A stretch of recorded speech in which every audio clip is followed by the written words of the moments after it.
The best or the worst time of the year, depending on how you see it, is about to start at theme parks and all over the world. Let's talk all about it. Oh no.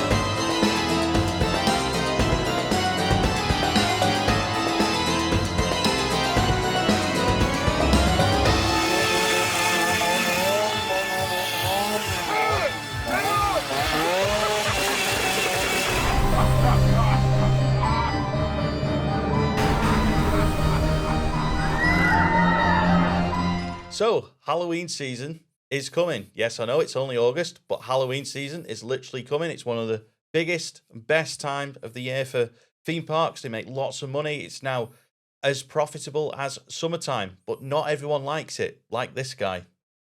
I wouldn't say I'm completely against it, but like the scare mazes don't do it for me. But I do enjoy a lot of the rides being open in the dark, which is something you do get at Halloween. With the day being short and the nights rolling in, you get that opportunity to do some roller coasters. Yeah, absolutely. And the funny thing about this is, and I don't know if you'll remember this, but the first time I did a scare maze was because of you. It was actually, I do remember this. Yeah. Fort Park, I believe it was Hellgate. Yes, it was. Yeah, It was in the Walking Dead building. it was X then, though. It's a part of the old X queue line, I believe. Yeah. And yeah, I went through it with Chris. Chris H. We'll call him Chris H. Chris H. Yeah, and then I was like, "Yo, you got to do this, Scott." Well, I was quite happy doing Nemesis Inferno in the dark, and I was like, "Why are we doing scare mazes? I want to go on the roller coasters." Now, you got to bear in mind, this is before Stealth was open, I think, as well. Yeah. Or was it the first year Stealth was open? I can't remember. It's either the year before or the first year of Stealth. For context, the first time we went to Fort Park was at Fright Nights, ironically, and it was with Coaster Force. Yeah, I remember it well. Yeah, Ghost of Force. I think Ghost of Force 2. First time ever at Fort Park. Loads of people there who'd all been before, and we were just like, this is all new to us. This is fantastic. And then I remember the Circus of Horrors absolutely freaking you out. Yeah, it was good. There was some very interesting sights that evening. Like it was like sideshows, wasn't it? As you went round, there'd be an act, and they'd be doing some scary, freaky thing. Well, they were in that little, like, there was that, I think he was a bald guy.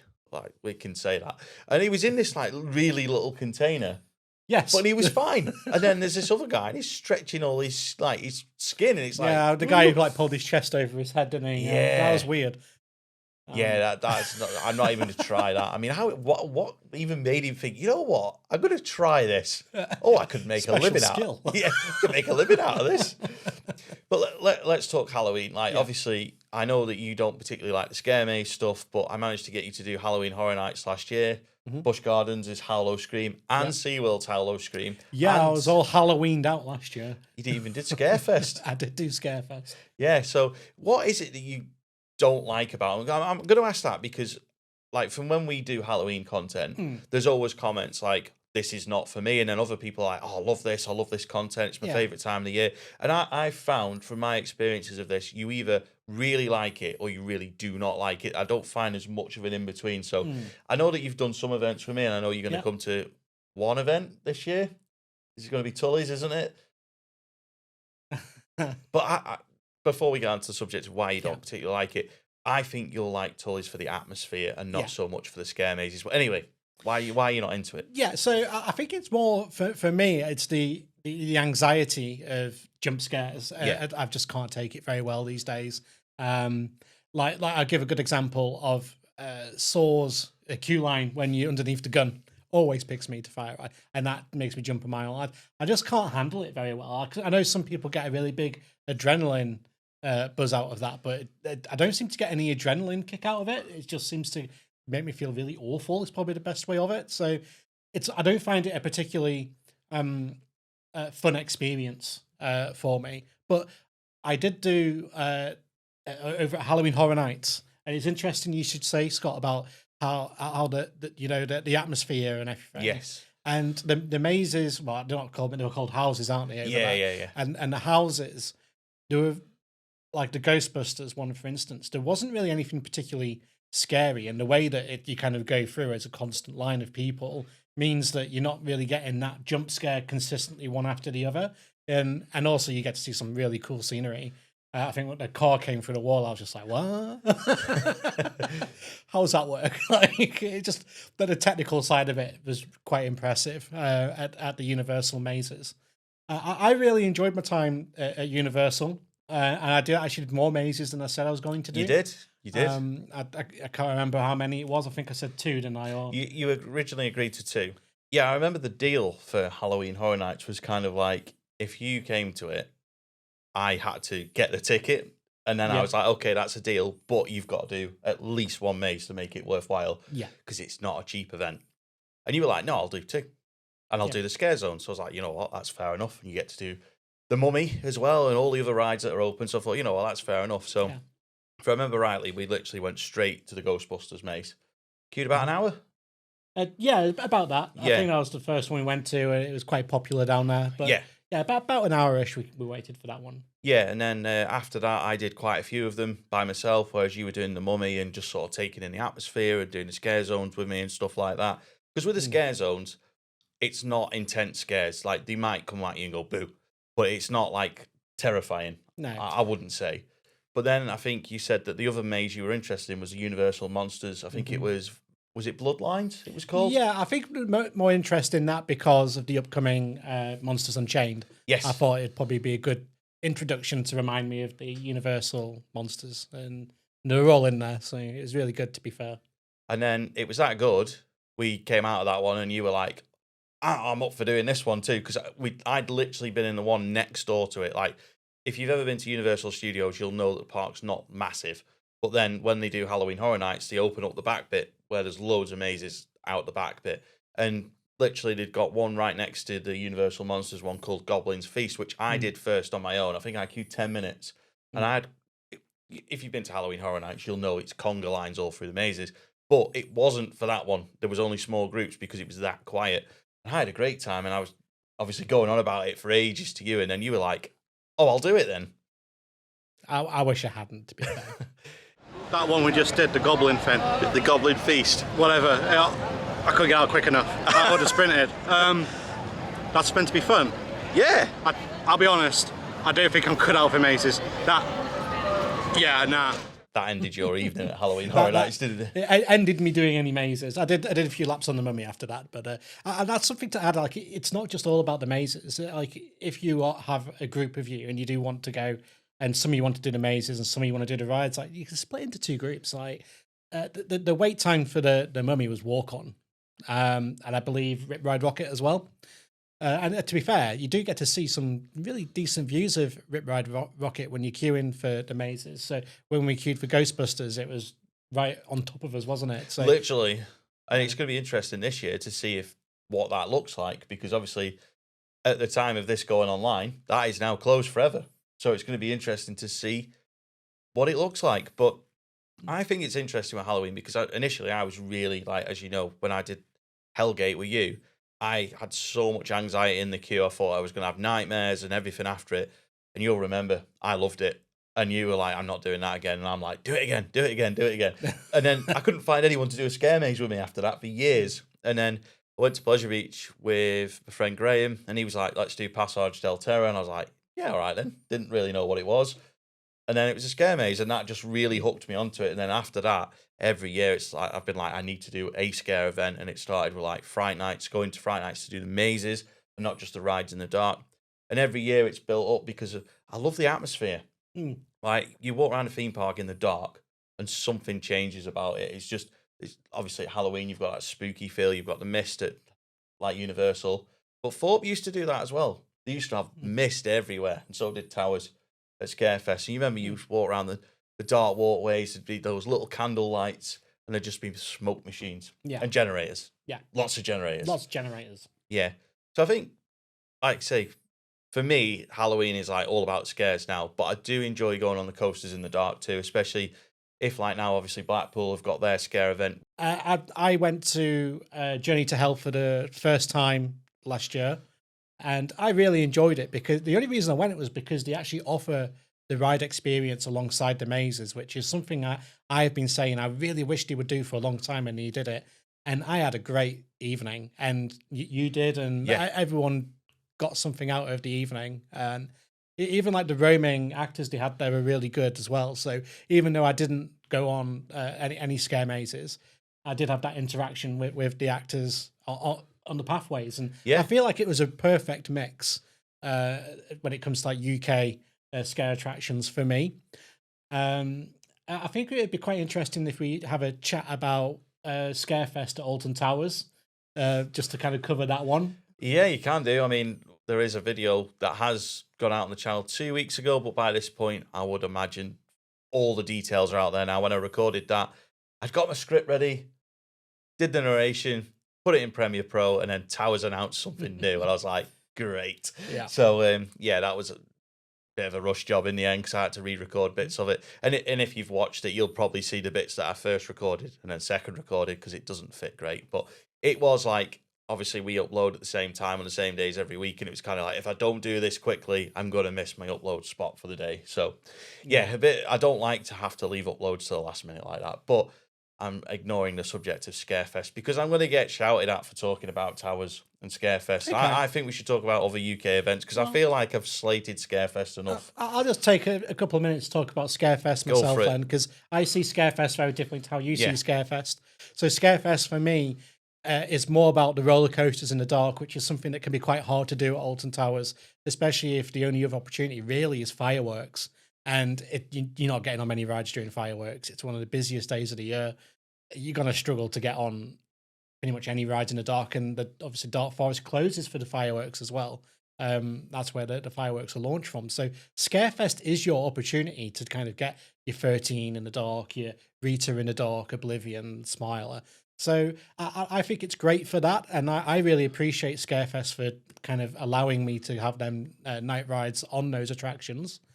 But I do think that the lack of scare zones in the park over the last few years, I would normally do those, but with the lack of them, obviously I'm now not doing much Halloween scare stuff at the park anymore. So that is a bit of a shame.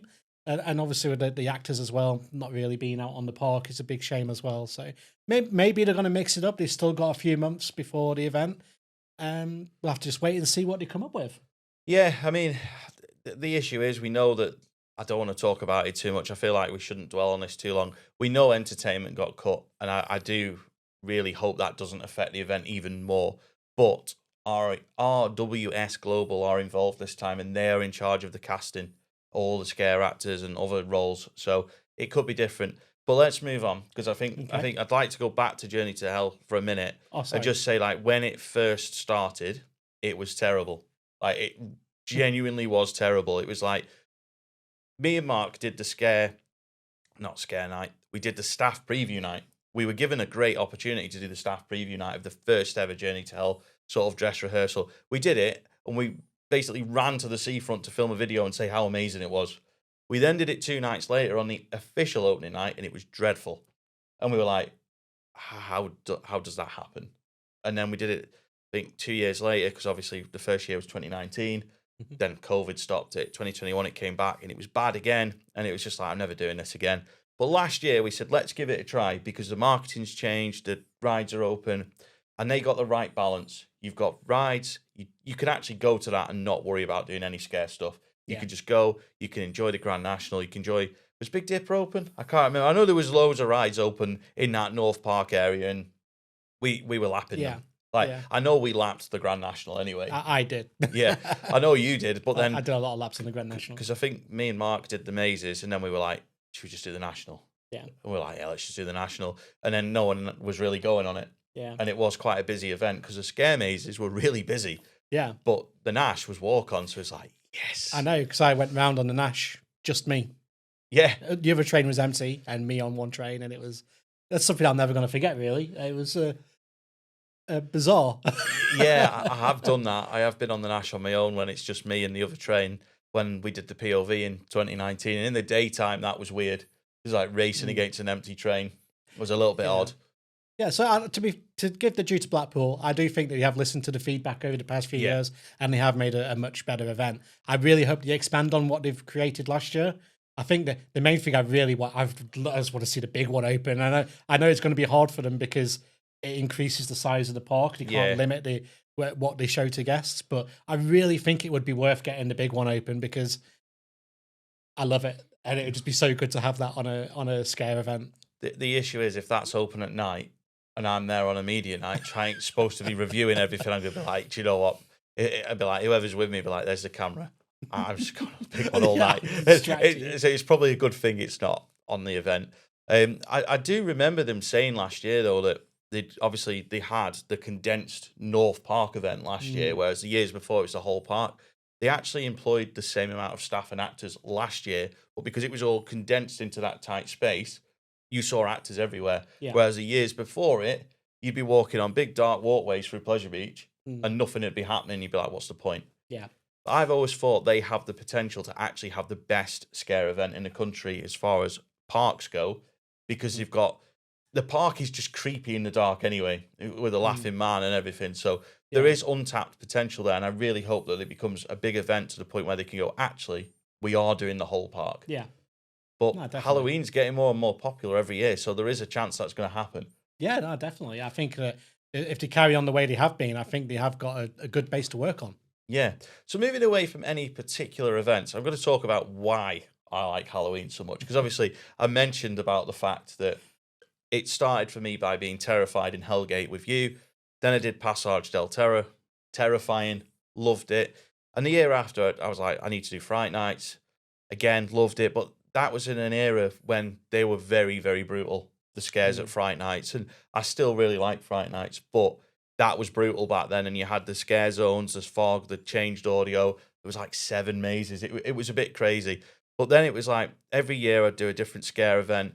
Remember absolutely loving Scarefest in 2015 when they had the scare zones. We were on about this before when you worked there, and you had to walk through it as a staff member. And the 30 the scares. What was it called again? Nox Infernus. That's the one. That was not great for me. That was fantastic. And then I think it came around to 2018, and Pleasure Beach Experience was invited to. We'd been invited to a couple of events at theme parks, especially Fright Nights and Thorpe Park, which we're very grateful for and still are to this day. And then we got an invite from a Northwestern event called Farmageddon, and they were like, we've seen you like Halloween, your channel's growing, come and have a look at our event. And it's like, all right then, yeah, I've always like, look at this. And it opened a whole new sort of look into these events, because it's like, these events are independent. Like they're actually, you've got these independent scare events that are not at theme parks. So it was like, then the discussion was like, well, we need to go to this one, and that's what led us to going to Tully's. 2018, did Farmageddon, Screenfest Burton, Tully's, all for the first time. And that was just like opening Pandora's box. It was like, right, this is a whole new thing to explore here. It's like, we've loved theme park Halloween. Now let's see what these independent events are like. And they are the best. They really are. And the thing is, you can tell how big Halloween's getting in this country because more and more and more events are starting up. And obviously, the more events you get, the more new ideas you get. But also, as well, it's a good time to mention that the scare industry is a fantastic industry, and the whole industry comes together. Like, okay, you might have a rival event where you've got two events who are massive in the same hour apart from each other, but they'll help each other.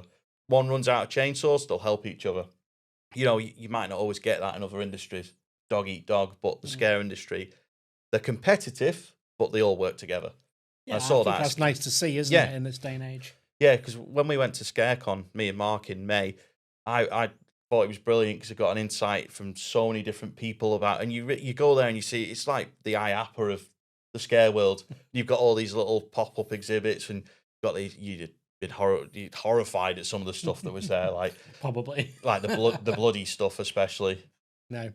And they're very, very gory. And then you had like a test tube of fake smell of raw sewage and stuff. And smell pods are great, just not in May when you're not expecting one to smell quite that bad. But I'd never been to that event before, and it made me realise just how big that industry is and how big it's getting. Yeah. And you've got so many events that are just growing and growing and growing. And that's why I'm looking forward to you going to Tully's. I don't think it'll turn you into a full-on Halloween fan, but I think you'll come away from it and go, actually, I see why you like this. Yeah. I don't know what to expect. I've never been to a scare attraction that doesn't really focus on the rides before. Yes. So that's going to be very new and interesting for me. Yeah.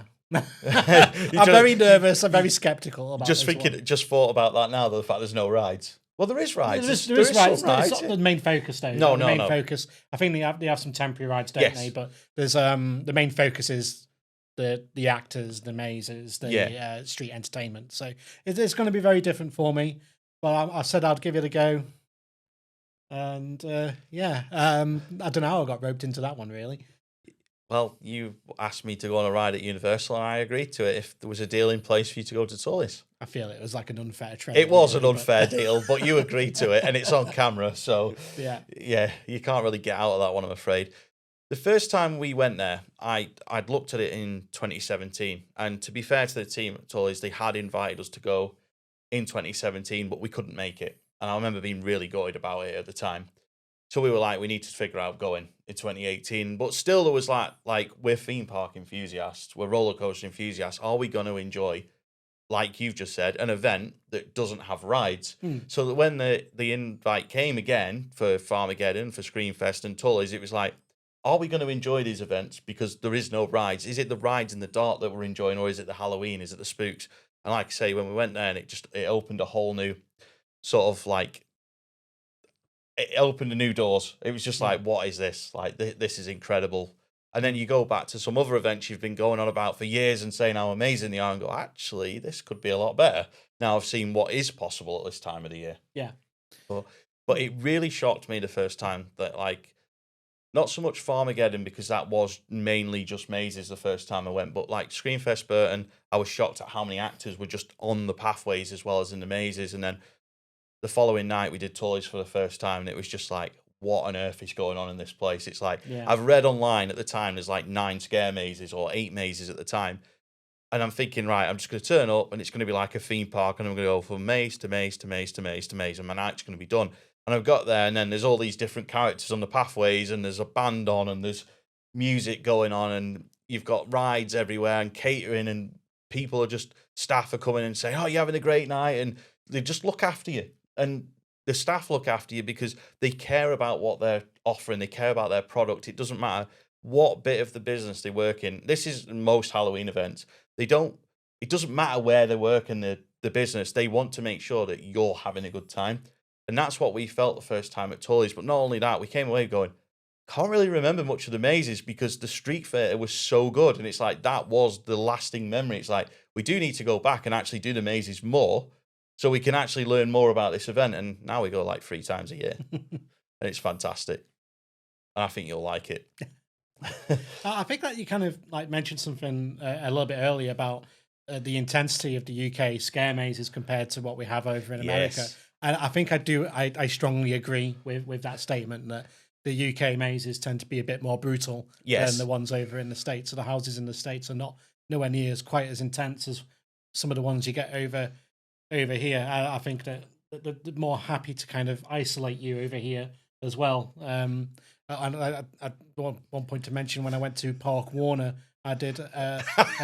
Yes, he's laughing now. Probably the single most worst moment of my entire life, when I got separated from the group by the Joker, and it was, I don't know, they were speaking to me in Spanish. I don't speak Spanish, so that they probably thought I was an idiot.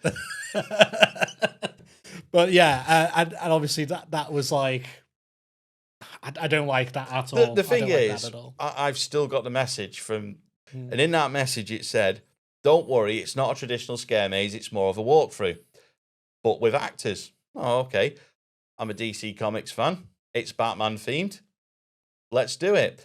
Walk through, and there's jump scares everywhere. It was fantastic. Yeah, brilliant. The only problem is it's not been open since. I think maybe they're still laughing at you, and they've not been able to open since. I'm in safety this time. I'm out when I go back. Yeah, I haven't seen anything about it for ages because it was 2023 that we did it. Yeah. And then last year it was closed. So I think that it's one of those things where they thought, yeah, we'll have it open when Gotham City Escape opens, and then they've probably gone, can we justify running a scare attraction year round? Probably not. So yeah, well, never again. That was the premise when I left that maze. I was never setting foot in there again. I can't remember if they were hands on or not, but No, not really. No. Well, a little bit with me Yeah. when I got separated from you guys. yeah, But like it wasn't anything too crazy. It wasn't like they tackled me or anything. yeah. The interesting thing is, like in the UK, there is such a difference in event to event in terms of like physical contact. Because quite often in a maze, you'll be told, "Do not touch the actors; they won't touch you." Or in some cases, it's "Do not touch the actors; they will touch you, though."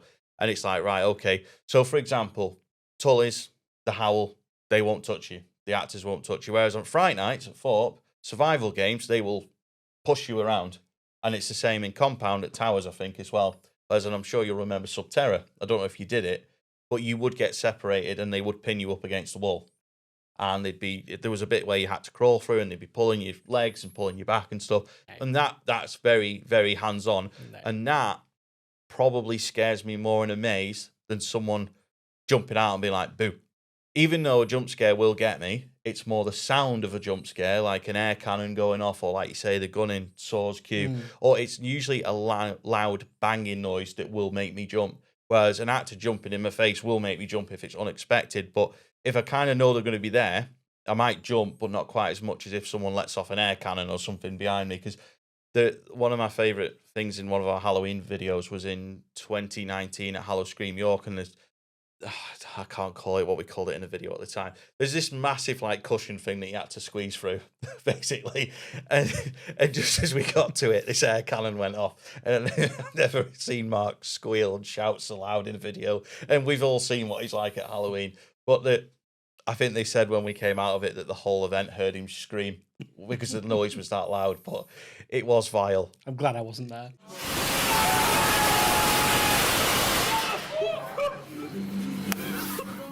I would have hated that. Yeah.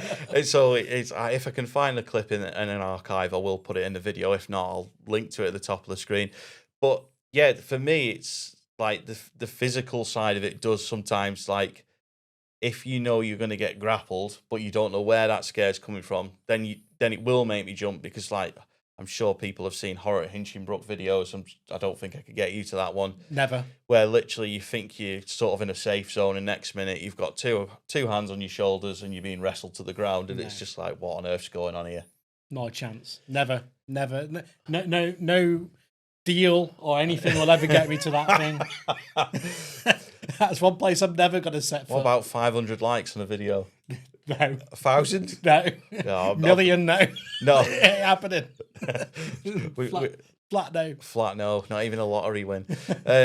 Yeah, to be fair, that is hands-on, brutal. First time we did it, I'll be honest, I looked at the website, we'd been invited, and I looked at the website and I was like, well, we'll give it a go. But I'm not sure what to think of it because there's hardly any information on the website. Did it, and within the first room, you've got Mark squealing. Mark's being held up against the wall by his jumper, and you're like, what have we signed up for? We get in the outside bit, and we're like, fantastic, we're finished. And it's like, we've only done a quarter of it. It's just like, get me out of here. Yeah, no, that's not for me. No, so but like, it's interesting. That just shows the difference in, like, for instance, that event you would probably need to go to with people who do like enjoy that kind of thing. There's no real alternative, I don't believe, there for if you are not doing the maze. No. You've That got is nothing else to do. So. That's literally the equivalent of Passage del Terror, where you either if you're going in it, you know what you're getting. You don't turn up and there's no like party atmosphere with rides or street fair. It's literally you turn up, you go through the maze, you're done. Okay. Or you can get a hot dog or a burger because there's burger and drink stands. Yeah. But it's not like a full night event. It's like it'll last for about an hour. Whereas, like, for example, like I say, Tully's, The Howl, Fear at Avon, Screamfest Burton, Farmageddon, they are a night out. Yeah. Would you say that's the most intense scare attraction out there? Then? Yeah. That I've done anyway. Like, yeah. It's difficult because they're all different, like what they do. But as far as it being hands-on and physical, then yeah, absolutely. Yeah. Like, I'm not going to say what I don't want them to do because I know that they'll do it. So it's like you don't want to plant ideas. No, exactly. And I think that I think they need to keep the focus on Mark and remember that the cameraman does, in fact, always survive. So, Yeah. and if the cameraman gets sort of, dragged into these things, the footage won't be as good. Okay, so what let's go back to theme parks, because we do Yeah. a lot of theme parks. Which theme park scare event are you most looking forward to? Does Universal count? Universal does count. Oh, So is that the one? There's your answer then. Okay. So Halloween Horror Nights, definitely. All right, we'll break it down. USA, Halloween Horror Nights. But I do like the SeaWorld Halloween event. And I know you liked it up until a point. We'll get to that in a minute. Busch Gardens last year was fantastic until they'd got everyone drunk. Yeah. The issue is they were selling shots and all sorts for $1. And you've got a load of guests. Your target audience is probably going to be people between 18 and 30 and people who are not driving and just getting smashed. And the issue is, earlier in the day, I'd done a behind-the-scenes tour through one of the scare mazes, and they literally said, if we get a drunk group come through a scare maze, all the actors will go back out of the fire exits and just let that group go through. Because I was doing the mazes on my own, thanks mate, I was getting put in with other groups who were drunk. So I was going through these scare mazes with fantastic set pieces, but the actors have gone because they were like, oh, drunk group. So I was really annoyed about that, because the first half of the event was incredible. Second half, when everyone was drunk, was rubbish. But we noticed that this was happening at SeaWorld as well, which is why I think, if you remember, we blitzed everything and we're like, let's go. Yeah. I believe you had a fast pass that day for the mazes. So, Yeah, you had a fast pass, so get through the mazes quickly. And it was something they were doing there as well, like selling shots and whatnot for relatively cheap. And I feel like at Busch Gardens, we didn't really stay long enough at SeaWorld to see it, but at Busch Gardens, it kind of became a little bit unruly. Yes, it did. And it wasn't a comfortable place to be, in my opinion. I won't be rushing back to the Busch Gardens event, as much as I appreciated the scare zones there. Yeah. They're actually quite good. So Yeah, that's the thing. Like, you might think this is a daft thing to say, but in terms of atmosphere, it is up there with Universal if you don't have the issue of the drunks. Yeah. But there were so many people smashed out of the face and not having there was no security about. And then when they're going through and trying to attack actors and just causing a nuisance, it just ruins the whole event for those that actually want to go for the Halloween event. But they were doing the classic nightclub tactic. You've got men and women in next to no clothes selling drinks. So people are like, yeah, I'll go and get them. And it works in nightclubs, and it was clearly working at Busch Gardens. Yeah. But it did ruin it. And I probably sound like an old man, yes, but if you've paid $100 for scare mazes, rides, and fast pass, you want the full experience. Yeah, And no, definitely. we definitely didn't get it. But whereas having that fast pass at SeaWorld, we learnt from the night before at Busch, and we were like, just do everything as early as possible. And then I believe you had a real issue leaving the park. Yeah, unfortunately, towards the end of the evening, we ended up with lots of people with chainsaws chasing me. Don't know how that happened. I It's an have no absolute idea. mystery. No, not that you were trying to get your camera out to film it or anything. No, I didn't know it was going to happen. Not that you'd spoken to them or anything. No. That didn't get set up at all. So yeah, I was like Usain Bolt. I was off. You were? Gone.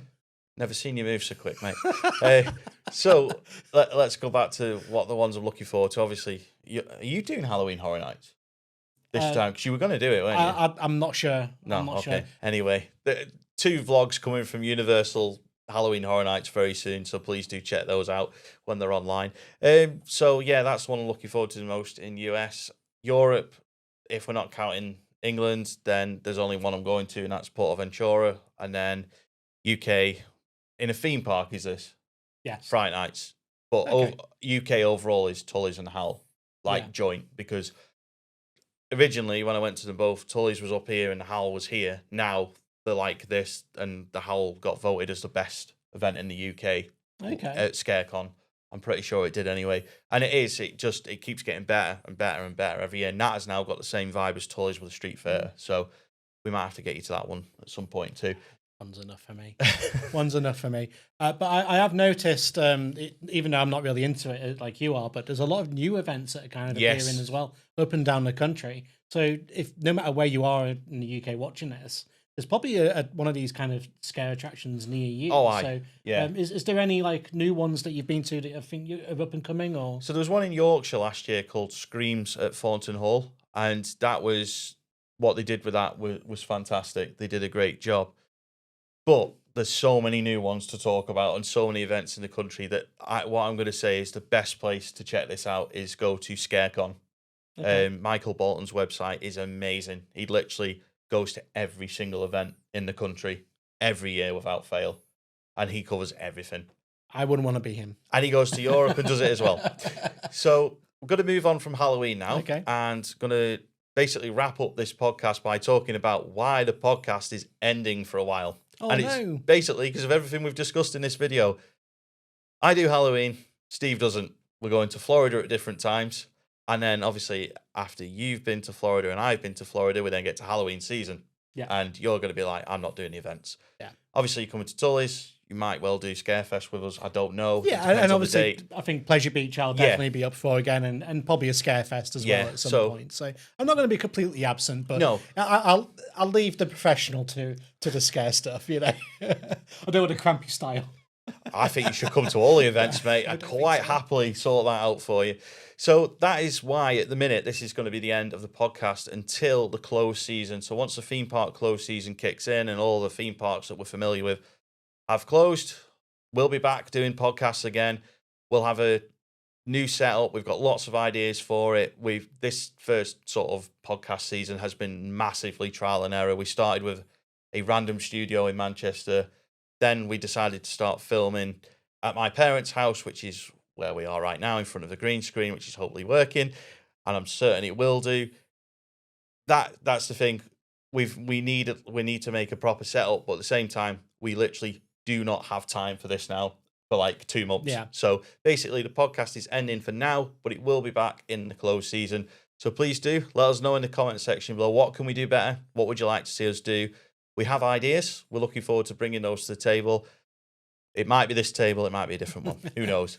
But yeah, new podcast season coming in the closed season. But for now, that is it. So I think we've done well with it. It's been tricky, but we've done well. I've really enjoyed it. Like it has been a challenge because we don't live that close to each other really either. So it's getting it all planned in amongst it, especially in the summer with a very busy.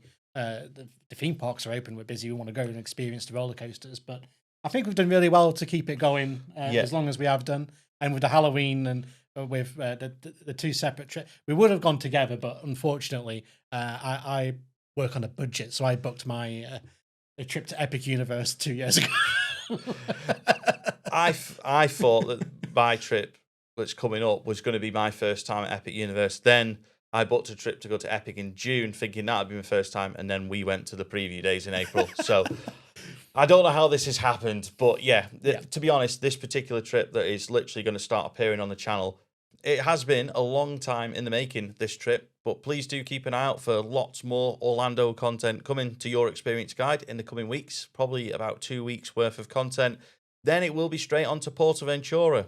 Then onto the UK Halloween season, and that is why we are not going to see much of Steve, but he'll be there a little bit. And that's if there's roller coasters involved in the dark, I'll probably be around somewhere. Absolutely. So yeah, that is the end of the Dispatch podcast for now. If you haven't already, do check out the other 11 episodes. There's a whole playlist. I will link them at the top of the screen. If you have enjoyed this video, please do hit the like button. It's a little thumbs up below. Please subscribe. Please comment. Many thanks for watching. We'll see you next time.